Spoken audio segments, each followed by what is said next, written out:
Hello students, आज हम class 9th की हिंदी क्षितिज भाग 1 से लेसन नंबर फर्स्ट जो था हमारा दो बेलों की कथा, उसका पार्ट नंबर 2 लेकर आए हैं।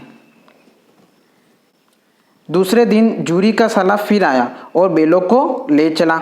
मतलब वो जो जूरी का साला था वह उन बेलों को फिर से लेकर चला गया। अब की उसने दोनों को गाड़ी में जोता। अब गाड़ी में उनको जोत कर ले गया।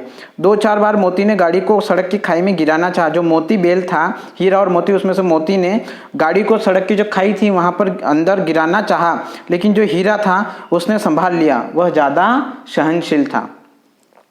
संध्या समय घर पहुंचकर उसने दोनों को मोटी रस्सियों से बांधा और कल की शरारत का मजा चखाया। उसने बहुत मोटी रस्सियों से दोनों को बांध दिया और जो उन्होंने कल शरारत की थी कि रस्सी तोड़कर भाग गए थे, उसका मजा चखाया, यानी कि उनको दंड दिया। फिर वही सूखा भूसा डाल दिया। अपने दोनों बेलों को खली चुनी सब कुछ दी। मतलब दोनों जो बेल थे उनको तो सूखा भूसा डाल दिया, बाकी उसके जो दोनों बेल थे उनको जो उसने खली और चुनी सब कुछ दी। दोनों बेलों का ऐसा अपमान कभी ना हुआ। मतलब उसने उनको दंड दिया कि उसके जो खुद के जो बेल थे, उसके साले के खुद के जो बेल थे, उनको तो उसने खली चूनी वगैरह सब दिया, और बाकी ये जो दोनों बेल थे जो वो अपने जूरी के वहां से लाया था, उन दोनों बेलों को केवल सूखा भूसा डाल दिया। दोनों बेलों का ऐसा अपमान कभी ना हुआ था। जूरी उन्हें फूल की छड़ी से भी न छूता था।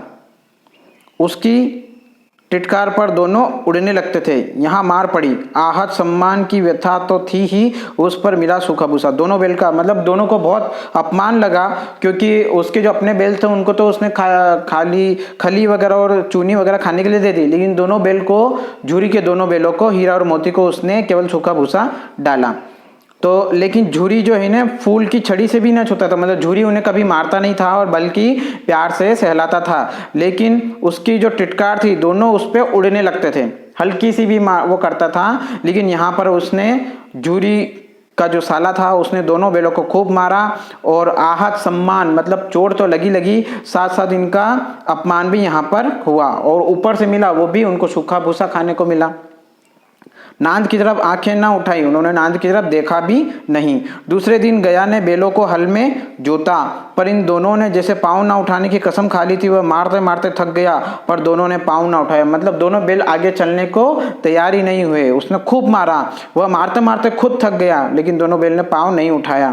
एक बार जब उस निर्दयी ने हीरा की नाक पर खूब डंडे जमाए तो मोती का गुस्सा काबू के बाहर हो गया। हल लेकर भागा। हल, रस्सी, जुआ, जोत सब टूट टाट कर बराबर हो गया। गले में बड़ी बड़ी रस्सियां न होती तो दोनों पकड़ाई में न आते। कि दोनों बेल, जब हीरा की नाक पर उसने खूब डंडे मारे उसके साले ने, तो जो मोती था वो उससे गुस्सा कंट्रोल नहीं हुआ और उसने गुस्से में हल लेकर भाग गया। हल, रस्सी, जुआ, जो भी उसके साथ जोत था सब टूट टाट गया, और दोनों के गले में मोटी रस्सी होने के कारण दोनों पकड़ में आ गए। हीरा ने मुख्य भाषा में कहा, भागना व्यर्थ है। हीरा ने कहा कि भागने से कुछ नहीं होगा। मोती ने उत्तर दिया, तुम्हारी तो इसने जान ही ले ली थी। इसने बोला कि तुम्हारी तो इसने जान ही ले ली थी, नाक पे से डंडे मारे। अब की बड़ी मार पड़ेगी। उसने बोला कि अब ऐसा काम कर ले, इसलिए बड़ी मार पड़ेगी। पढ़ने दो, बेल का जन्म लिया है तो मार से कहाँ तक बचेंगे। ये उन बेलों की व्यथा वे कह रहे हैं। मतलब प्रेमचंद जी ने बहुत ही सुमधुर शब्दों में इस कहानी को कहने का अर्थ समझाया है। गया 2 आदमियों के साथ दौड़ा आ रहा है। दोनों के हाथों में लाठियां हैं। मोती बोला, कहो तो दिखा दूं कुछ मजा में भी। मोती ने कहा कि वो देखो, गया 2 आदमियों के साथ दौड़कर आ रहा है और दोनों के हाथों में लाठियां हैं, यानी कि मारने के लिए आ रहा है। दूसरा, तब मोती बोला, कहो तो दिखा दूं कुछ मजा में भी, लाठी लेकर आ रहा है। हीरा ने समझाया, नहीं भाई, खड़े हो जाओ, मुझे मारेगा तो मैं भी 1-2 को गिरा दूंगा। तब हीरा ने बोला कि नहीं भाई, अपने तो खड़े हो जाओ, और अगर मुझे मारेगा तो मैं भी 1-2 को गिरा दूंगा, मतलब मैं भी उसका प्रतिकार करूंगा। नहीं, हमारी जाति का यह धर्म नहीं है। मोती ने कहा कि हमारी जाति का ऐसा यह धर्म नहीं है। मोती दिल में ऐंठ कर रह गया। गया आ पहुंचा। गया उन दोनों बेलों के पास आ गया और दोनों को पकड़कर ले चला। दोनों को पकड़कर ले जाने लगा। कुशल हुई कि उसने इस वक्त मारपीट न की। मतलब उसने दोनों बेलों को मारा नहीं, नहीं तो मोती भी पलट पड़ता। उसके तेवर देखकर गया और उसके सहायक समझ गए कि इस वक्त टाल जाना ही मसलहत है। उसके मतलब दोनों बेलों को गुस्सा आ रहा था, ऐसी निगाह देखकर गया जो था और उसके जो साथी जो 2 लाठी लेकर आए थे वे समझ गए कि इस वक्त टाल जाना ही बेहतर, मतलब इस समय इनको मारना ठीक नहीं है वरना ये बेकाबू हो जाएंगे। आज दोनों के सामने फिर वही सूखा भूसा लाया गया। दोनों चुपचाप खड़े रहे, मतलब आज फिर से गया ने उन दोनों बेलों के सामने वही सूखा भूसा डाल दिया। दोनों खड़े रहे। घर के लोग भोजन करने लगे। उस वक्त छोटी सी लड़की 2 रोटियां लिए निकली, मतलब घर के जो जितने भी लोग थे वो सब आपस में भोजन करने लगे, तो लेकिन घर की जो एक छोटी सी लड़की थी वो 2 रोटियां लेकर निकली और दोनों के मुंह में देकर चली गई। मतलब 2 रोटियां उसने उन दोनों बेलों को देकर चली गई। उस एक रोटी से इनकी भूख तो क्या शांत होती, पर दोनों के हृदय को मानो भोजन मिल गया। यहाँ भी किसी सज्जन का वास है। लड़की भेरों की थी, उसकी माँ मर चुकी थी, सौतेली माँ उसे मारती रहती थी, इसलिए इन बेलों से उसे एक प्रकार की आत्मीयता हो गई थी। देखिए लड़की जो थी भूख मतलब दोनों बेलों, एक रोटी से बेलों की भूख नहीं शांत होगी, लेकिन जो काम उस लड़की ने किया, दिल से प्यार से उनकी भूख को समझकर किया, उससे उन दोनों बेलों को बहुत ही आराम मिला और उन्हें बहुत ही अच्छा लगा कि चलो किसी के पास तो आज इंसानियत है। लड़की भेरों की थी, वो जो लड़की थी वो भेरों की थी, उसकी माँ मर चुकी थी। लड़की भेरों की थी और उसकी जो माँ है वो मर चुकी थी। अब सौतेली माँ, भैरव ने जब दूसरी शादी की तो जो उसकी जो सौतेली माँ थी उसे मारती रहती थी, इसलिए इन बेलों से वजह से एक प्रकार की आत्मीयता, मतलब एक प्रकार का लगाव उन दोनों बेलों से उसे हो गया था। दोनों दिन भर जोते जाते, डंडे खाते, अड़ते, शाम को स्थान पर बांध दिए जाते और रात को वही बालिका उन्हें 2 रोटियां खिला जाती। मतलब ये लगभग प्रतिदिन का यही काम हो गया। दोनों को दिन भर वो खेत में जोतता और डंडे भी मारता और वो दोनों अड़ते भी सही शाम को, और लेकिन शाम को उनकी जगह उनको बांध दिया जाता और साथ ही साथ रात को जब वो बालिका खाना खाती तो उस समय 2 रोटियां इन दोनों बेलों को देकर आ जाती। प्रेम के इस प्रसाद की यह बरकत थी कि 2-2 गाल सूखा भूसा खाकर भी दोनों दुर्बल न होते थे, मगर दोनों की आंखों में रोम रोम में विद्रोह भरा हुआ था। प्रेम के इस प्रसाद की मतलब 2 रोटी जो बालिका उनको खिलाकर जाती थी, इतना प्रेम था, इसमें इतनी बरकत थी कि 2-2 जो सूखा भूसा खाते थे लेकिन फिर भी दुर्बल नहीं हुए, उनमें कमजोरी नहीं आई। लेकिन दोनों की आंखों में विद्रोह मतलब एक ललकार भरी हुई थी। एक दिन मोती ने मुख भाषा में कहा, अब तो नहीं सहा जाता हीरा, क्या करना चाहते हो? मोती ने कहा कि अब नहीं सहा जाता, क्या करना चाहते हो? एक हाथ को सींगों पर उठाकर फेंक दूंगा। उसने बोला कि एक हाथ को सींग पे उठा के फेंक दूंगा, लेकिन जानते हो वह प्यारी लड़की जो मैं रोटियां खिलाती है उसी की लड़की है जो इस घर का मालिक है, यह बेचारी अनाथ ना हो जाएगी? तब उसने हीरा ने कहा, लेकिन क्या तुम जानते हो कि प्यारी सी लड़की जो हमें रोटियां खिलाती हैं वह उसी की लड़की है, ठीक है, जो कि इस घर का मालिक है, यह बेचारी अनाथ ना हो जाएगी? तो मालकिन को ना फेंक दूं, वही तो उस लड़की को मारती है। तो उसने बोला कि क्यों ना उस मालकिन को मार दूं जो इस प्यारी सी बच्ची को मारती है। लेकिन औरत जात पर सिंग चलाना मना है, यह भूले जाते हो। ऐसा कहा जाता है कि बैल भी जो है औरत पर अपनी मार नहीं लगाते हैं। तुम तो किसी तरह निकलने ही नहीं देते, बताओ तोड़ाकर भाग चलें तो क्या करें? क्या हम यहाँ से रस्सी तोड़ाकर भाग जाएं? हाँ, यह मैं स्वीकार करता हूँ, लेकिन इतनी मोटी रस्सी टूटेगी कैसे? उसने कहा कि इतनी मोटी रस्सी कहाँ कैसे टूटेगी, कैसे तोड़ेंगे? इसका एक उपाय है, पहले रस्सी को थोड़ा थोड़ा चबा लो, फिर एक झटके में जाती है। यानी कि थोड़ा सा चबा लेंगे तो थोड़ी कमजोर पड़ जाएगी और उसके बाद हम भाग जाएंगे, टूट जाएंगी तो हम भाग जाएंगे।